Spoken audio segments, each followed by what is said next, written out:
This is where the fun begins.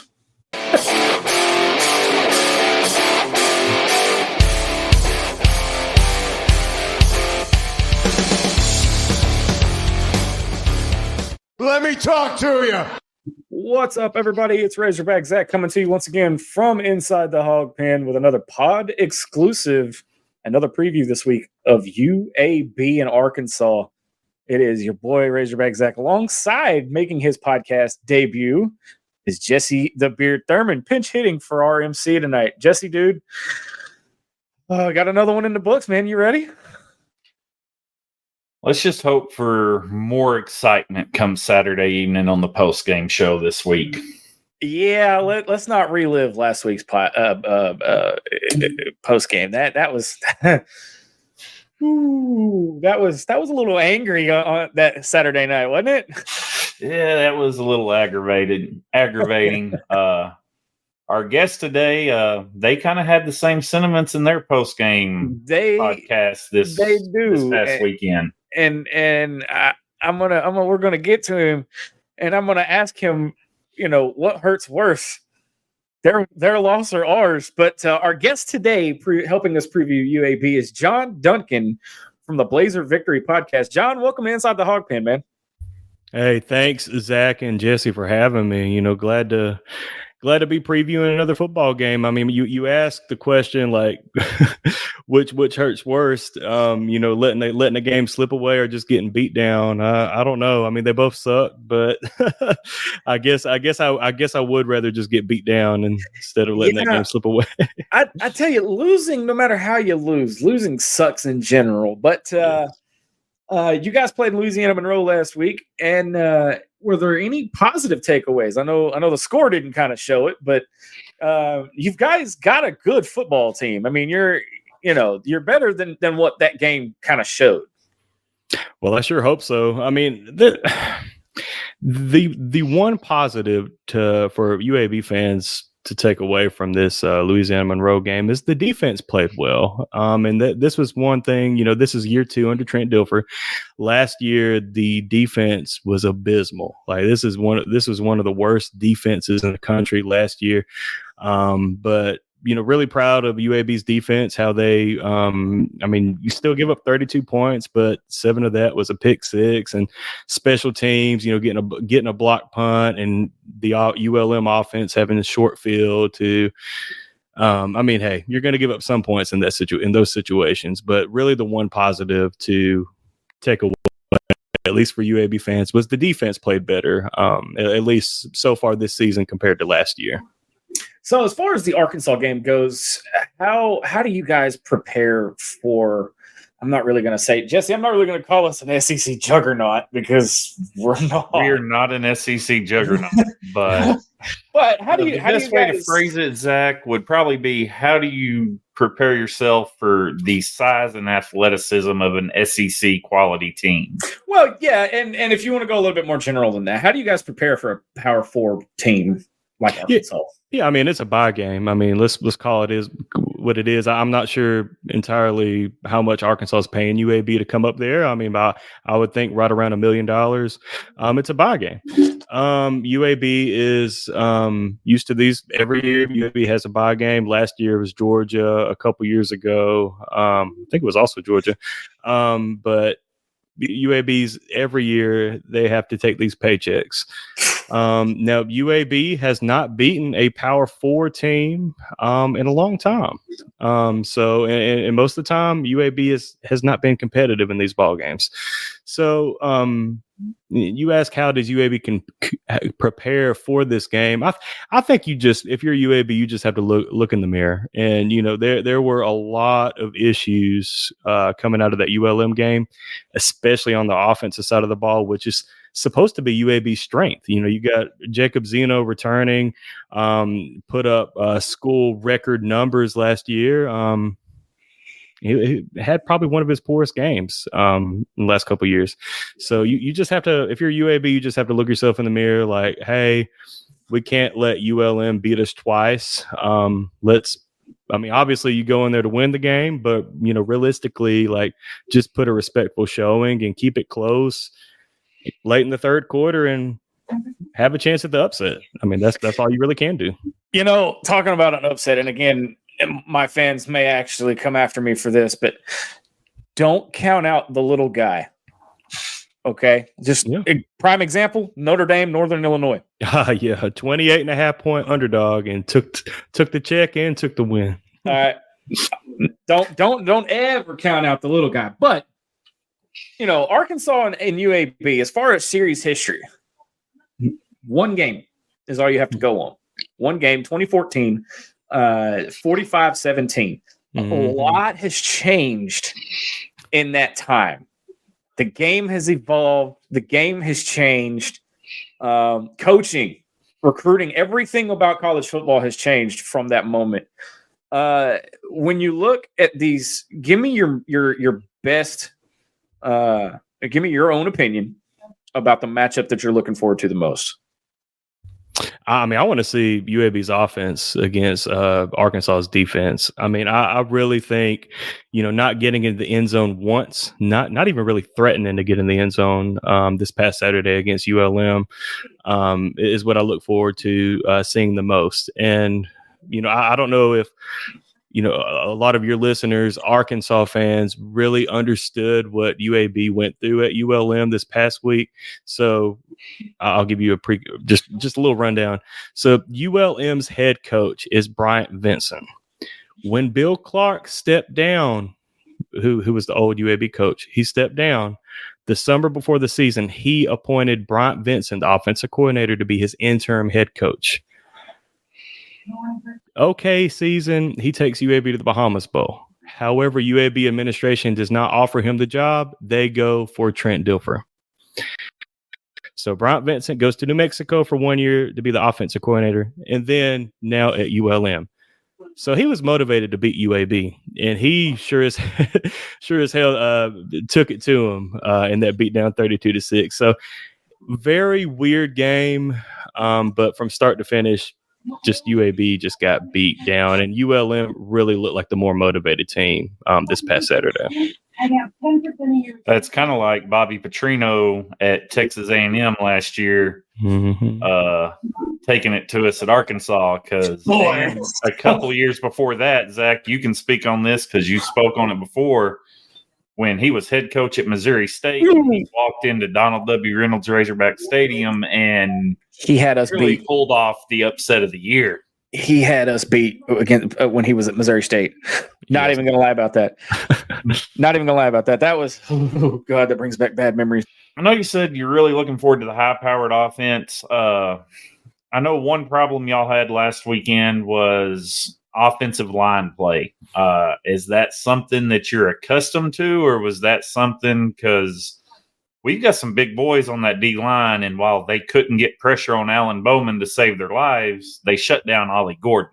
Yeah. They're for sure going to get pressure on Jacob Zeno in this backfield for UAB. But my question, or my question for this offensive line, can you hold up for just 2 seconds? UAB and this Alex Mortensen offense likes to do a lot of quick passing and kind of screen passes. Let that be an extension of the run game. So if UAB can just hold up for 2 seconds and let Zeno get the ball out of his hands, I'm okay. I mean, Arkansas is going to get to him. You're going to probably get a couple sacks, a couple TFLs. That's just the name of the game for a G5 going up against an SEC team. You're going to have those each year.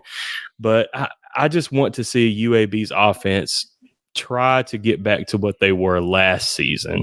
And if they can get a couple touchdowns on the board, and like I said, keep this thing relatively close in the third quarter, I would be happy. If you ask my honest opinion, I mean, UAB is not going to win this ball game. I mean, I'm hopeful as a fan, but I'm realistically, Vegas came out with a 21-point spread, and I think it's already jumped to 23. So it's already moving kind of in Arkansas's favor. But you look at UAB. I mean, you look at North Texas a few years ago, who's in the American Conference with UAB. I mean, North Texas went to Fayetteville and beat Arkansas a few years. Now, granted, that was a very different Arkansas team. We are not. Wait. We're not talking about that game. No. Fair catch. But I was gonna say the fake fair catch. You're gonna if you're UAB, you're gonna need the ball to go your way, and you're gonna really need some crazy plays to go your way if you're gonna have a chance in this ball game. But I look forward to watching. And hey, our audience is going to be gathered at a brewery, Cahaba Brewing Company in Birmingham, that sponsors our podcast. So we're going to have a watch party, and we're going to have a good time regardless of what the outcome is. There you go. Hey, that's all that matters. That's all that matters. In fact, I do have to bring up, he mentioned a name that sparked my interest that I forgot about. He has a Razorback alum on his coaching staff, if I'm not mistaken. Alex Mortensen. Oh, that's right. Morty? Yeah.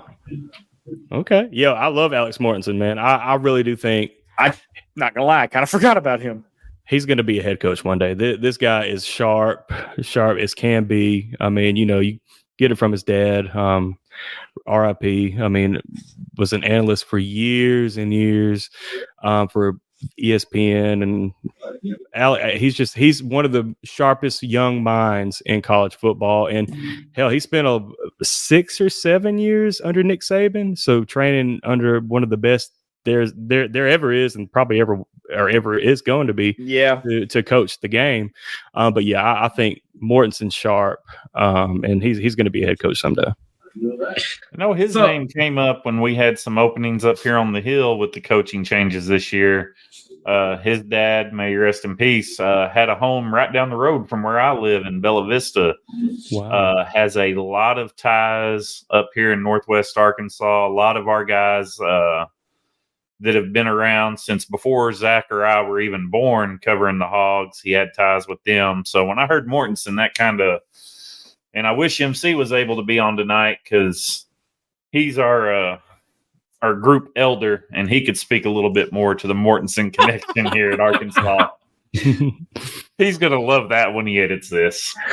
Well, I just look forward to, a good, healthy ball game. Both squads get out, no significant injuries.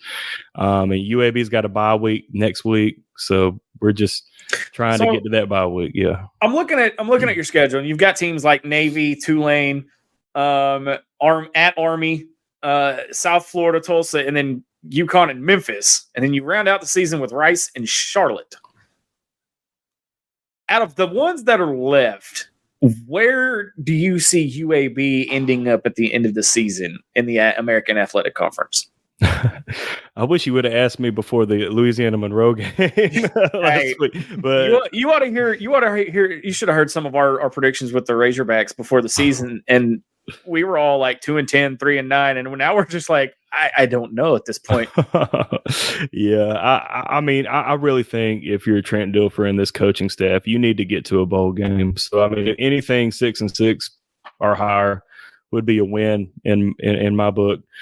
I think Vegas pegged UAB at a 6.5 game win total before the year. But a lot of people, including all three of us on the podcast, had that ULM game as a win.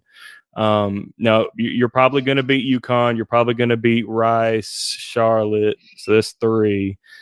So you really need at least 2 more wins. Whether maybe you can knock off a Tulane and upset a Tulane at home. You get Tulane at home, or Navy in a couple weeks coming off of the bye week, maybe. But I will definitely be okay. So truth be told, I'm an Army vet. Okay, nice. I'm an Army vet. Nice. So, truth be told, please, I will be a UAB fan when y'all play Navy. Nice. Well, I'm actually going up to West Point. Me and my wife, we're going up to West Point for the game later in the year. So I might have to reach out to you. If, I mean, I don't know if there's a whole lot to do in West Point. We're staying in New York City, but definitely look forward to going to Army. I went to Navy last year. But those 2 have definitely been high on my bucket list of places. I've always wanted to go to the Army Navy game. Oh yeah, that'd be great. That's the atmosphere there. But I mean, the atmosphere around college football period is something that second to none. Yeah, it's just something about those service academies, man. I've loved, and I hate if UAB ever goes to Air Force, I would love to go to Air Force, Ooh. but Air Force out in Colorado. Oh man, no, it'd have to be probably September. I don't know if I could do Air Force in November. I don't know about November, but put it up there. Week 1, week 0. Hey, that's a guarantee. You better believe it. Yes, but I look forward to seeing what Arkansas does the rest of this season. I know the Oklahoma State game, it was a must win almost. Like if you come into this game 2-0, probably going to go 3-0. Who does Arkansas have after UAB? We go to Jordan-Hare Stadium and play Auburn. Oh, beat them, and man, the please. SEC officials. Well, yeah. Hey, well, if Cal can do it, then Arkansas can do it. Don't put that pressure on us. Yeah, well, let's see what happens. All I'm gonna say was, Bo Nix threw that ball backwards. That was a fumble, not an incomplete pass, and we recovered it. Yeah, that game should have been ours. I'm still a little bitter, if you can't tell. Well, I think the thing that kind of helps UAB too is because like local media in Birmingham have been so down on like Auburn losing to Cal and Alabama.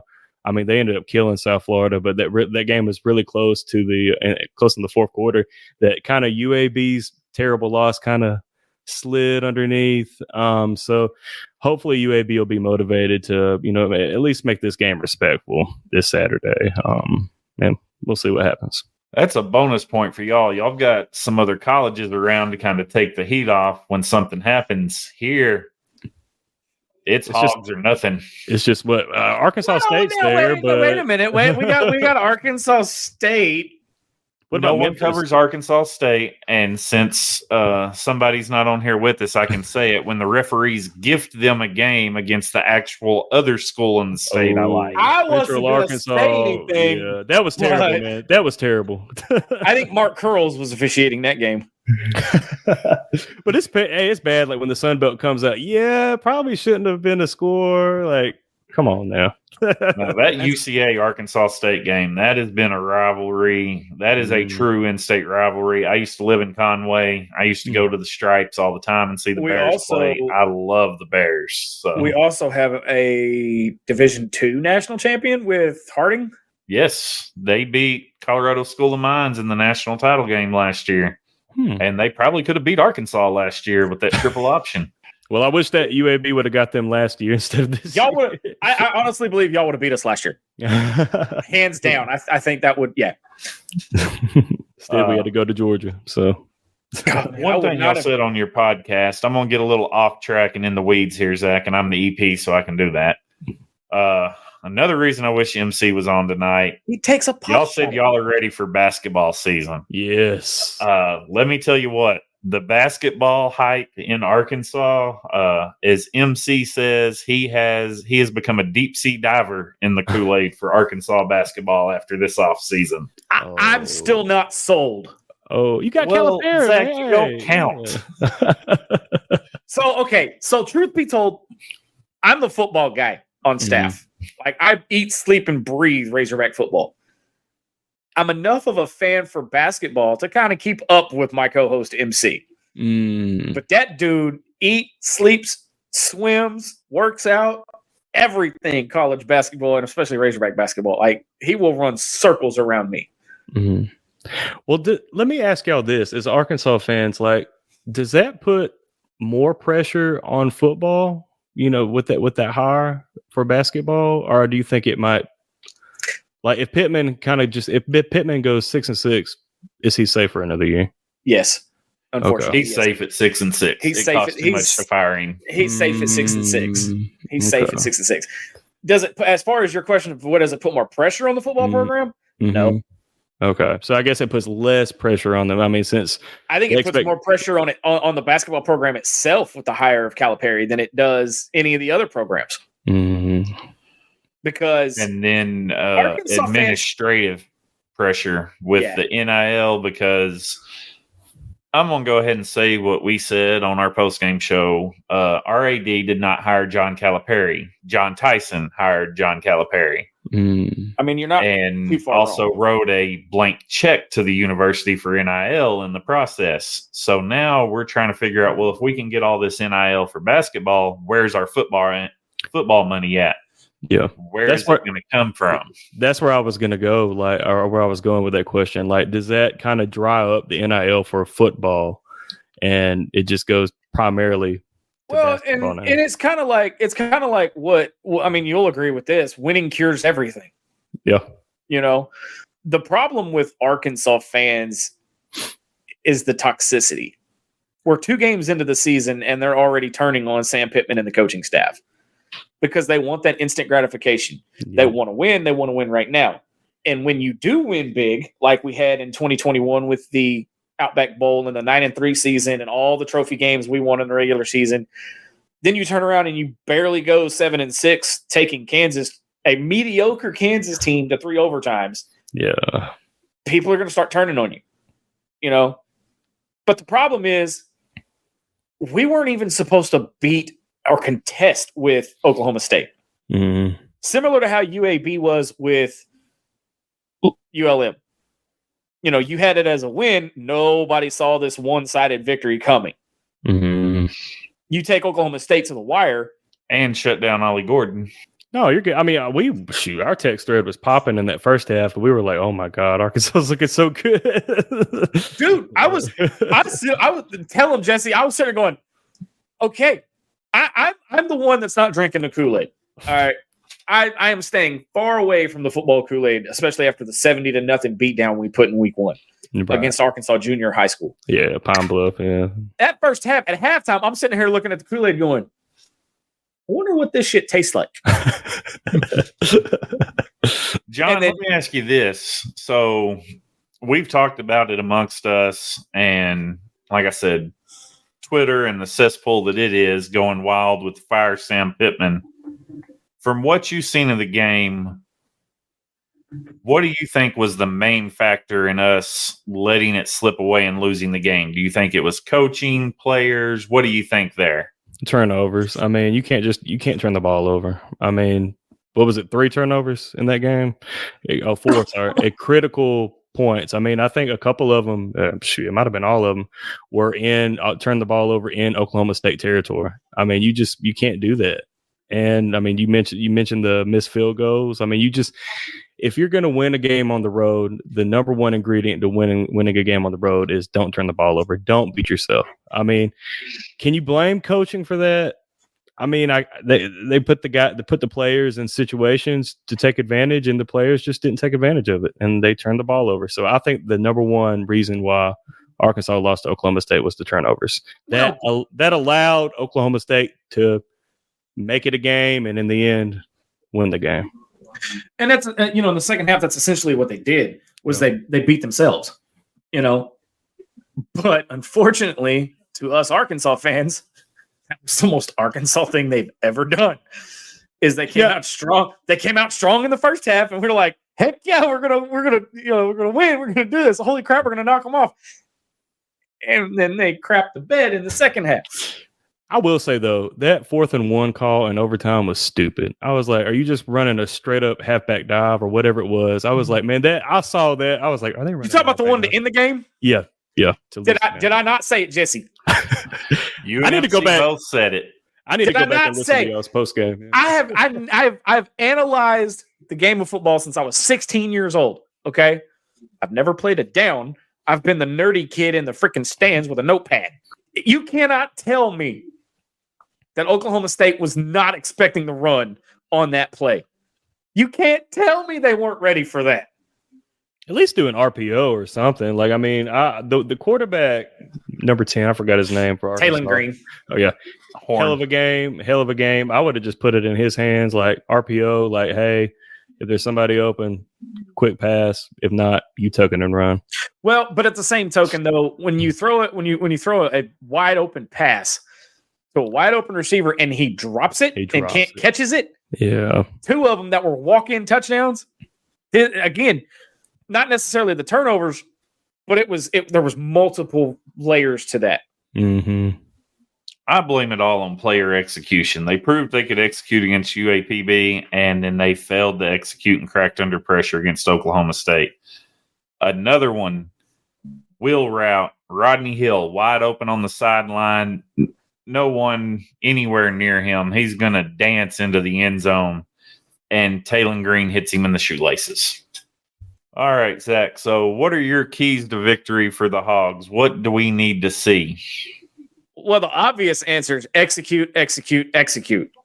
Don't have another second half collapse like you had at Oklahoma State. Fundamentals. I'm going to have to agree with you there. It's going to come down to execution, and let's get rid of the dumb mistakes. Let's not have Jaquindon Jackson lining up in the wrong spot, running the wrong play, leaving Taylon Green to get blasted in the backfield.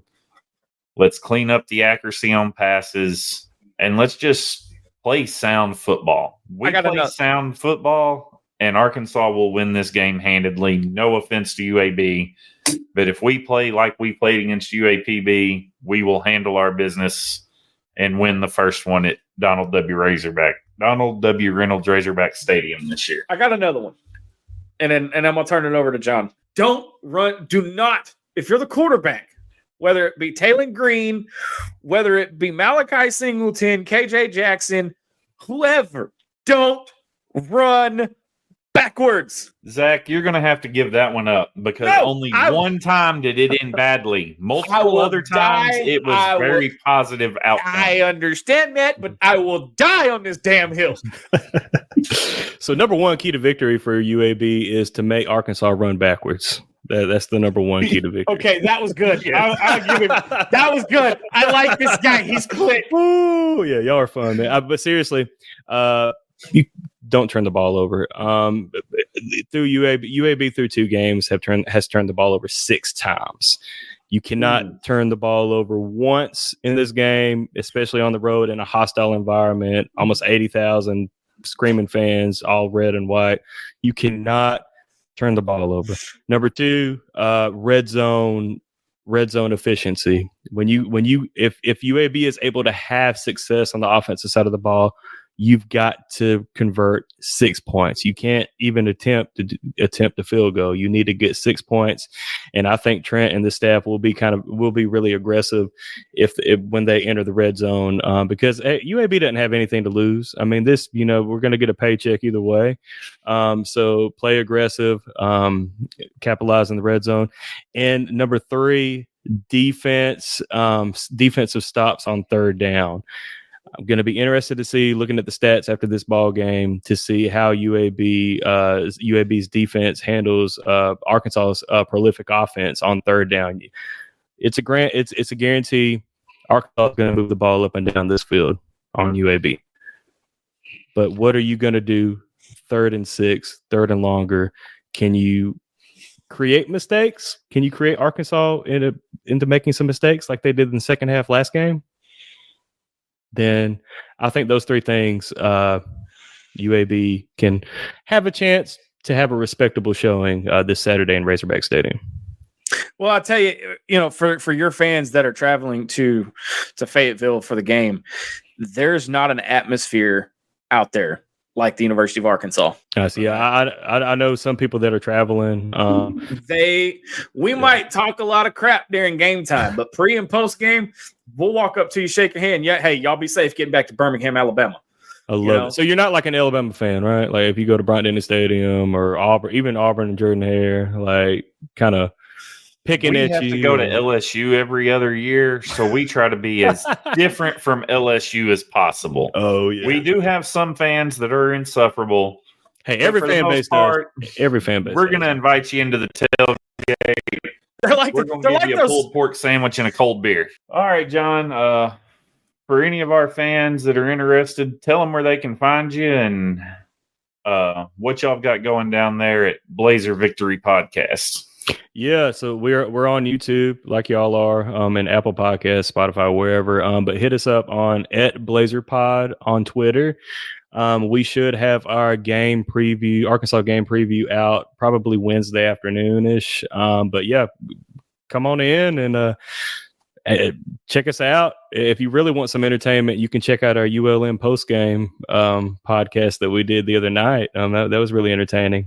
But yeah, all Arkansas fans are welcome. We're really true. We're truthful on the Blaze of Victory podcast. You're not going to come on and hear us talking about, oh yeah, we're going to beat Arkansas. Yeah, we're really down to earth.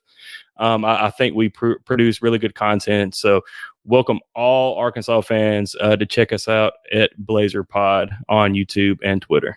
All right, that's going to do it for us. Make sure you guys tune into the Harris Made Chef Services Tailgate Show on Saturday with MC and Jesse, because I will not be on, because I will be DJing our boy Dylan Madden's wedding. So, for Jesse the Beard Thurman and Mr. John Duncan from Blazer Victory Podcast, I'm Razorback Zach. Thank you for joining us, and go Hogs. Thanks for watching this episode of Inside the Hog Pen. Listen anytime on your favorite podcast provider. And be sure to follow us on all our social network channels.